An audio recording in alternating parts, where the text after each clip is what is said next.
Vous êtes-vous déjà demandé ce que cela signifie de vraiment comprendre et soutenir quelqu'un, de marcher à sa place ou même de suivre ses traces? Vous êtes-vous déjà demandé comment le simple fait de marcher à la place de quelqu'un, ou de marcher sur ses traces, peut transformer votre vie, créer l'unité et laisser un héritage durable?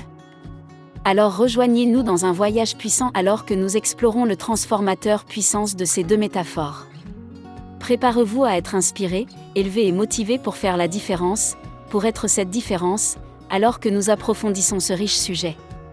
Commençons. Pour commencer, comprenons ces deux figures de style courantes. Marcher à la place de quelqu'un, ou marcher sur ses traces, sont des dictons souvent utilisés pour décrire quelqu'un qui comprend ou vit quelque chose du point de vue, de la vie ou de ses yeux de quelqu'un d'autre. Bien que ces paroles se ressemblent, elles ont chacune une signification légèrement différente. Dire qu'une personne marche dans les chaussures de quelqu'un implique qu'une personne peut sympathiser et comprendre ce que l'autre personne traverse parce qu'elle le vit elle-même ou qu'elle l'a vécu. Ce dicton suggère que parce que vous avez été là-bas vous-même, vous pouvez imaginer ce que cela signifie d'être dans la situation de cette personne, de voir les choses de son point de vue et de sa perspective, parce que vous avez ressenti les mêmes émotions ou des émotions similaires. Ressentir en ce moment. Mais il y a un revers à ce dicton, si vous voulez vraiment comprendre ce que vit quelqu'un, alors vous devez vous mettre à sa place et marcher 1 kilomètre avec lui. Mettez-vous à leur place, dans leurs circonstances, dans leurs drames et leurs traumatismes. Avoir un avant-goût de ce qu'ils vivent ou de ce qu'ils ont vécu pourrait vous aider à mieux comprendre leurs expériences et leurs émotions, et pourquoi ils pourraient être coincés là où ils se trouvent. Il n'y a rien de tel que de se mettre à la place de quelqu'un d'autre pour nous aider à comprendre ce que cette sœur traverse actuellement, ou a vécu dans le passé, et qui la coince là où elle est. Cela peut montrer à quel point nous avons minimisé à tort le drame ou l'enfer littéral de sa vie. Marcher 1 kilomètre à la place d'une autre sœur peut être révélateur et humiliant.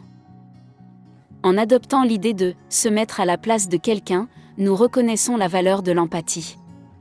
Je ne peux pas vous exprimer à quel point c'est essentiel. Oserais-je vous dire que se mettre à la place de quelqu'un d'autre implique assurément d'écouter activement, d'apprendre et d'apprécier les perspectives et les luttes de chacun. Mais c'est 100 fois plus que cela. Mes chers, comprenez-moi, lorsque nous enfilons les chaussures d'une autre sœur et marchons dedans, nous créons un lien avec cette sœur qui transcende toutes les différences qui, selon la société, devraient nous séparer, comme notre appartenance ethnique, notre culture, notre spiritualité, notre race, notre état civil et si nous avons des enfants ou non, cela nous oblige au contraire à nous considérer comme une communauté et un village de femmes qui, en tant que femmes, sont sujettes aux mêmes batailles, luttes, drames et blessures, mais sont également sujettes à une profondeur partagée de résilience, de compréhension, compassion et force. Il s'agit de notre capacité à sympathiser les uns avec les autres. Et je dirais ceci, vous ne pouvez pas vraiment sympathiser avec une sœur si vous n'avez jamais marché 1 kilomètre à sa place. Vous ne pouvez pas sympathiser avec son cœur totalement brisé, si votre cœur est toujours intact, s'il n'a jamais été brisé. Chers amis, allons droit au but, il s'agit vraiment d'une question d'empathie. Ce n'est qu'en essayant activement de comprendre les expériences d'une autre personne que nous pouvons cultiver l'empathie, la capacité de partager et de comprendre les sentiments des autres. L'empathie nous rend plus compatissants et solidaires, en réalité, à mon avis, elle nous rend plus humains. Croiriez-vous que se mettre à la place de quelqu'un d'autre nous permet de remettre en question et de briser les stéréotypes? Eh bien, c'est le cas, cela nous aide à voir au-delà de nos idées préconçues et de nos préjugés, nous permettant ainsi de bâtir la confiance, le respect et des liens plus profonds avec les autres. Se mettre à la place de quelqu'un peut conduire à une croissance personnelle en élargissant nos propres horizons, nous permettant d'apprendre des expériences et des défis des autres, et d'acquérir une sagesse et des idées que nous n'aurions peut-être pas rencontrées autrement. L'empathie et la compréhension sont cruciales pour résoudre les conflits entre eux. Lorsque nous pouvons voir une situation du point de vue d'une autre personne, nous sommes mieux équipés pour trouver des solutions mutuellement avantageuses pour les deux parties concernées. Ensuite, il y a le changement social. Que vous le croyez ou non, le changement social commence souvent par la compréhension des luttes et des défis auxquels sont confrontées les personnes marginalisées ou sous-représentées.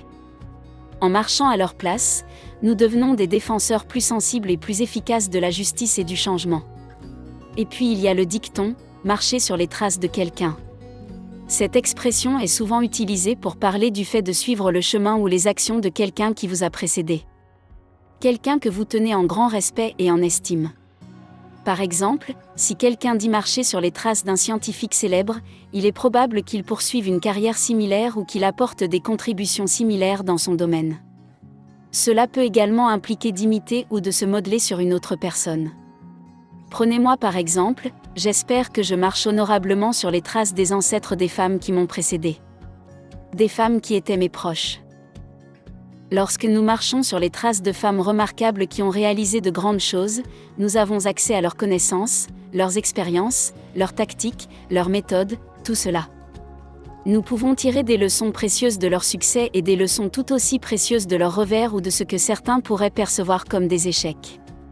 Les traces de ces femmes pionnières peuvent servir de phare d'inspiration. En étudiant leurs réalisations, nous pouvons nous fixer des objectifs et des ambitions plus élevées, leurs histoires étant convaincantes et nous rappelant que l'impossible peut vraiment devenir possible. Le courage et la détermination dont font preuve ceux qui ont réussi contre vent et marée nous apprennent la résilience et la persévérance. Marcher sur leurs traces peut renforcer notre propre confiance et renforcer notre détermination à surmonter les défis auxquels nous pourrions être confrontés tout au long du parcours. En explorant les chemins empruntés par les autres, nous élargissons nos horizons et envisageons de nouvelles possibilités. Nous pouvons découvrir des cheminements de carrière, des passe-temps ou des causes qui correspondent à nos propres passions et aspirations, des choses auxquelles nous n'avions jamais pensé auparavant. Mes sœurs, marcher sur les traces de quelqu'un ne consiste pas à reproduire sa vie, mais à puiser l'inspiration et les connaissances de ses expériences. La valeur réside dans la prise de conscience que le chemin vers le succès n'est pas toujours linéaire. Cela implique souvent des hauts et des bas, apprendre des autres, s'adapter aux changements et persister face à l'adversité. Mais sachez qu'en marchant sur les traces de femmes accomplies, nous faisons partie d'une lignée de résilience, d'innovation et de progrès. Nous faisons partie de l'héritage. Un héritage qui nous permet de surmonter les défis, de rêver plus grand et de créer un impact durable, ce qui nous amène, vous et moi, à laisser des empreintes sur le chemin de la vie, que quelqu'un oserait suivre. Prends soin de toi, porte-toi bien. Jusqu'à la prochaine fois.